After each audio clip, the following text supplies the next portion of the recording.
the waters of the Strait of Hormuz suddenly erupt into chaos.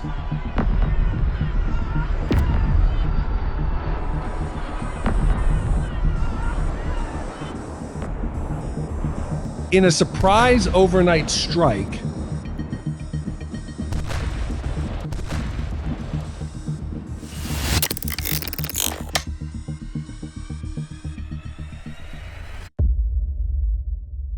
waves of Lockheed Martin F-35, Lightning II, and Boeing F/A-18E Super Hornet fighters launched toward two of the largest Islamic Revolutionary Guard Corps bases controlling the strait.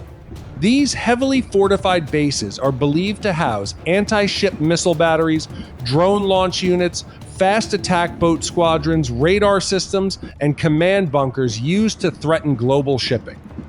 Within minutes, what began as a tense military standoff transforms into a full-scale air assault over one of the most strategically important waterways on Earth. For Tehran, this is not just another strike. This is a direct challenge to its control over Hormuz. At the center of the operation is the USS Abraham Lincoln CVN-72, positioned in combat waters near the strait. Acting as the primary strike platform, the carrier functions as a floating airbase capable of launching continuous fighter operations deep into the conflict zone. From its massive flight deck, waves of F-35s and Super Hornets are prepared for rapid launch.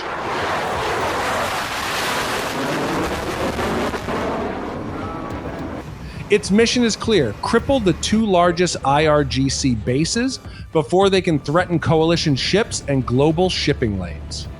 This is the warship from which the entire air assault begins. Before the fighters leave the deck, every movement near Bandar Abbas is being closely monitored. Surveillance teams track ship movement, radar emissions, missile battery activity, and fast attack boat deployment from the Iranian coastline. Every signal and visual contact is recorded to identify the exact positions of the two largest IRGC bases controlling the strait. The objective is to build a complete target picture before the strike package moves in. Once the fighters launch, there will be no room for uncertainty. The mission now shifts from preparation to precision targeting. Then the strike begins.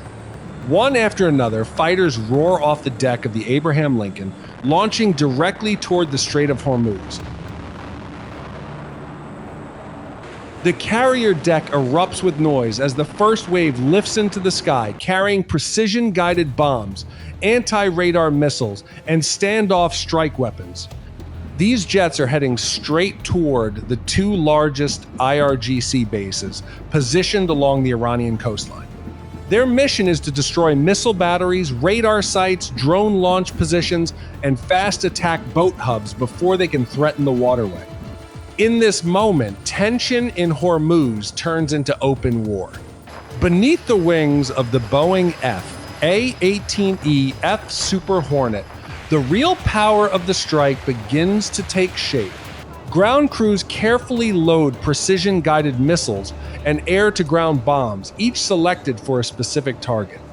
These include radar-seeking missiles for air defense batteries, anti-ship missiles for fast attack boat bases, and precision bombs capable of penetrating hardened command bunkers. Every weapon mounted under the wings has a mission. Some are designed to blind Iranian radar sites. Others are meant to destroy missile depots and launch positions around Bandar Abbas.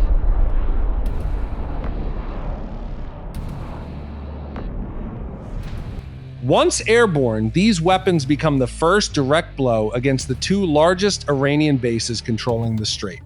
Before takeoff, the pilots gather for the final briefing. On the tactical display, a detailed target map of the strait and Iranian coastline is laid out in front of them. Intelligence officers point out radar towers, missile batteries, drone hangars, and fast attack boat docks. Flight routes, strike timings, ingress corridors, and weapon assignments are carefully explained. Every target on the map has been selected to break Iran's ability to control the strait. Once the briefing ends, the pilots know exactly where the first bombs will fall. Moments after crossing the strike corridor, the first fighters lock onto their targets. Bomb bay doors open.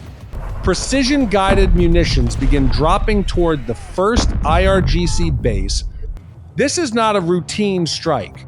These weapons are aimed directly at radar towers, missile launch pads, drone hangars, and fast attack boat positions threatening the strait. Within seconds, the bombs hit with massive force. Fire and debris erupt across the base. The explosion marks the beginning of a coordinated assault designed to destroy Iran's control over the waterway.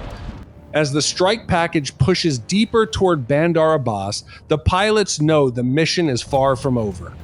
To maintain combat range and remain over the target zone longer, the fighters coordinate with a Boeing KC-135 Stratotanker already holding position in the air corridor. One by one, the Super Hornets move into formation behind the tanker and begin mid-air refueling. This fuel transfer is critical. It allows the aircraft to continue the strike run toward the Iranian coastline without returning to the carrier. Once topped off, the fighters break formation and continue toward the second IRGC base. The mission now moves into its deepest strike phase. Mid-air refueling is one of the most critical and most vulnerable moments of the mission. Every second in the air becomes precious. The process takes time, and during these moments, the aircraft cannot maneuver freely at combat speed. But even while taking fuel, the pilots remain fully alert. Radar systems continue scanning for Iranian interceptors, drones, and surface-to-air missile activity. Escort fighters hold position nearby, prepared to respond instantly if any threat appears. This is the most dangerous pause in the strike mission. While the strike package moves toward the target zone, the Super Hornets continue patrolling the corridor with long-range radar fully active. Their mission is not only to strike, it is also to provide early warning. If any Iranian missile battery, drone launch site, or interceptor aircraft becomes active, the radar system can detect it almost instantly. The moment a heat plume or radar signature appears, the information is immediately relayed back to the Abraham Lincoln and the rest of the strike package. In this battle, information is just as deadly as firepower, but Iran is not leaving its bases undefended. Around the approach corridor to Bandar Abbas, Iranian forces activate layered Russian-made air defense systems. The first line of defense is the Pantsir S-1. Designed to engage low-flying aircraft, cruise missiles, and drones, it acts as a close-in shield. Behind it stands the S-300, a strategic defense network capable of detecting aircraft at long range and engaging them far before they reach the base. Together, these systems form a layered defense network intended to stop the incoming fighters. This is the moment the battle for air superiority truly begins. The mission of the strike package is now clear. Hunt down and destroy Iran's air defense network. Leading the formation, the Lockheed Martin F-35 Lightning II moves ahead using stealth and advanced sensors to identify active radar sites. Flying in support, the Super Hornets remain ready to launch anti-radar weapons. Their primary targets are the Pantsir batteries and S-300 sites protecting the IRGC bases.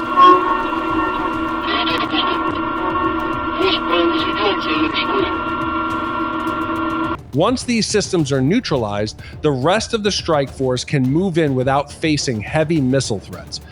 This phase is about breaking Iran's eyes and shield before the final strike.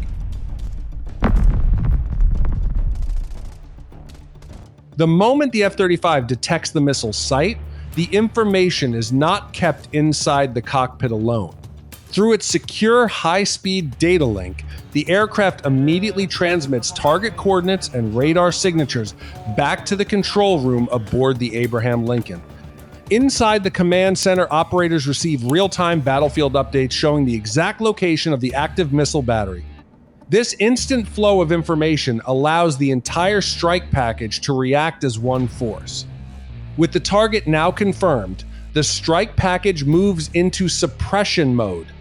An AGM-88 Harm is launched toward the Iranian air defense site. Designed specifically to hunt radar emissions, the missile locks onto the active signal coming from the Pantsir or S-300 battery. Even if the operators shut down the radar, the missile continues toward the last known emission source. Seconds later, it strikes with devastating force. The radar unit is destroyed. A gap opens in Iran's defensive shield near Bandar Abbas. With the radar network broken, the rest of the strike force moves in for the final assault. Within minutes, the balance of power in the Strait of Hormuz has changed completely.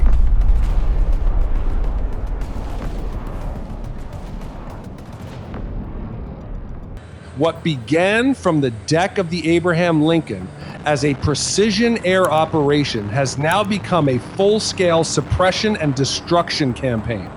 Fast attack boat docks, drone storage sites, command bunkers, and coastal missile batteries are hit one after another. By the end of the assault, two of the most important Iranian military hubs controlling Hormuz have been shattered. For Tehran, the message is clear. Control of the strait can be challenged.